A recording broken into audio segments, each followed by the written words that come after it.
আসসালামু আলাইকুম, welcome to my YouTube channel Nahid Akter blog. আশা করি সবাই ভালো আছেন। আজকে আমি একটা টপিক নিয়ে আলোচনা করতেছি, সেটা হলো বন্যার্তকদের নিয়ে যে করুণ একটা অবস্থা সৃষ্টি হয়েছে। এই সময় একে অপরের পাশে থাকা খুবই দরকার। তাদের যে করুণ একটা সময় যাচ্ছে, এই সময়টা যারা অতিবাহিত করতেছে শুধু তারাই বুঝতেছে যে হ্যাঁ, কষ্ট কি জিনিস। পানির অপর নাম জীবন, কিন্তু এই পানি এখনকার সময়ে কত মানুষকে যে তার জীবনটাই বিসর্জন দিচ্ছে তা বলে বোঝানো যায় না। কত শিশু বাচ্চা এই বন্যার পানিতে হাবুডুবু খাচ্ছে, মারা যাচ্ছে। কত পশু পাখি ভেসে যাচ্ছে, গাছপালা সবকিছু ঘর বাড়ি এই নদীর গর্ভে চলে যাচ্ছে। যা মানুষ চোখের পলকে দেখতে পাচ্ছে যে আমার এই এতদিনের উপার্জনের যে সম্পদ ছিল, সব সম্পদ এই নদীর গর্ভে চলে যাচ্ছে। কেউ কিছুই করতে পারতেছে না। এমন একটা করুণ সময় যা মানুষকে এতটা বেদনাদায়ক ব্যথা দেয়, যারা দেখছে নিজের চোখে শুধু তারাই বুঝতে পারবেন। এই সময় তারা খেতে পাচ্ছে না, কিছু পড়তে পারছে না। আর ছোট ছোট বাচ্চারা তারা না পারতেছে বাহির বের হতে, না পারতেছে ঘরের ভিতরে থাকতে। এই পানির ভিতরে দেখা যাচ্ছে কত কীট পতঙ্গ তাদের বাসা বাড়ির ভিতরে ঢুকে যাচ্ছে। তাদের জীবন ঝুঁকির মধ্যে আছে, এক পানির ভিতরে থাকে তারা। তারপরে তাদের কাছে কোনো খাবার নাই, কোনো পানি নাই, নিরাপদ পানি নাই।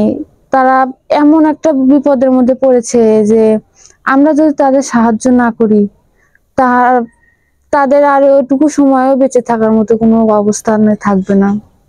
আমাদের উচিত সকলেই যেন যায় যতটুকু পারে তাদের সামর্থ্য করা।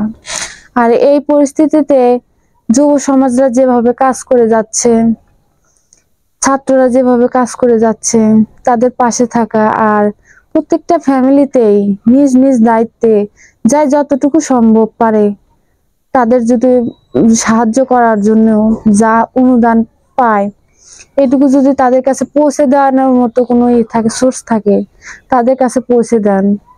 যেন আপনার এই একটু ভালো কাজের জন্য বিভিন্ন অনেক লোকের প্রাণ বেঁচে যেতে পারে।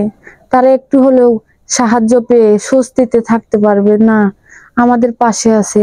আর আমাদের দেশ ছোট একটা দেশ, এই দেশের একটা ঘাটতিতে দেখা দিছে। এই বন্যার হাত থেকে এই ঘাটতিটা পূরণ করার জন্য সকলকেই একে অপরের পাশে থাকতে হবে, সাহায্যের হাত বাড়িয়ে দিতে হবে। আমিও চেষ্টা করেছি, আমার পরিবারও চেষ্টা করেছে যতটুকু সম্ভব সাহায্য করা। আপনারাও সাহায্য করুন, সকল একে অপরের পাশে থাকুন। আল্লাহর কাছে দোয়া করুন যে আল্লাহ, এই ছোট একটা দেশ, এই দেশের উপর থেকে এই হুমকিটা তুমি তুলে নাও।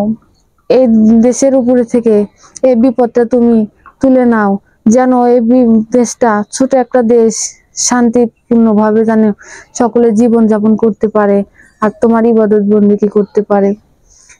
আর কথা বাড়াতে চাই না, যাই যতটুকু পারেন এই বন্যার্তদের সাহায্য করুন, পাশে থাকুন।